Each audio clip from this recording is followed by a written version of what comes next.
Have you ever caught an error when all your files was already written?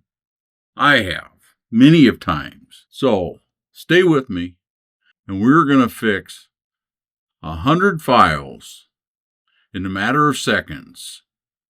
Before we do that, you need to understand the tools that make it happen. These aren't the only file editing commands, but they're some of the most powerful. So let's get started with grep.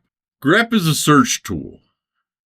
If you need to find where something appears, a word, a variable, a bad value, grep will hunt it down instantly. You're not changing anything yet. You're just asking where it is in the files, what files it exists in.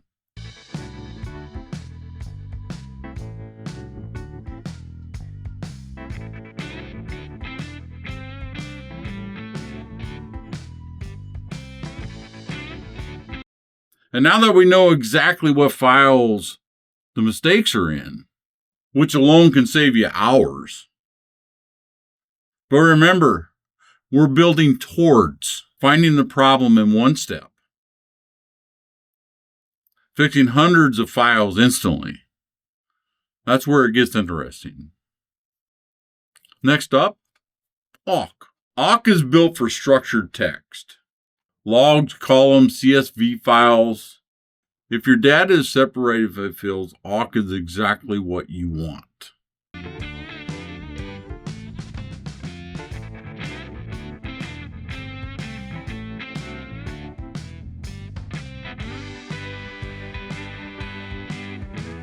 Awk is actually a programming that's built right here. Then there's TR. TR is short for translate. It's simple, fast, and it streams. You want to convert uppercase to lowercase? You want to swap characters?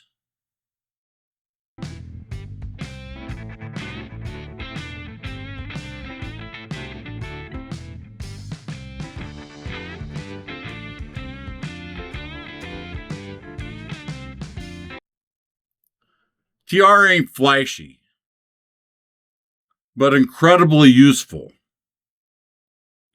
And now there's set. Set is what we're going to use today to change all these files. Set is a streamline editor. What does that mean? What does that mean? It can search and replace text automatically in a stream. Single files, multiple files, entire directories. Let's say that every file in a folder contains a word. There's a value, but it needs to become this other value. You could open each one of these files one at a time and change it and save it. But with set, we can run it in one command and change all of them.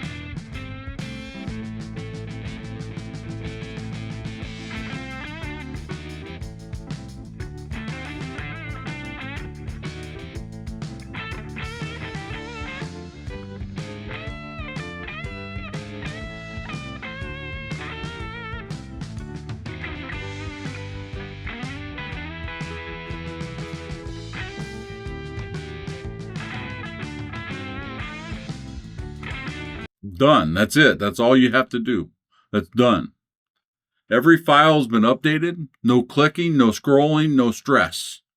In the mid-1990s, as a product engineer, part of my duties was to program CNC equipment.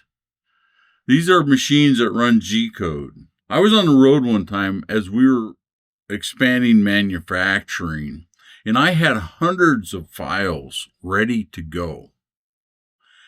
And I realized that I actually had an error in the code that affected every file. At the time, I knew that if I could get at a Unix machine, I would be able to fix all these files instantly.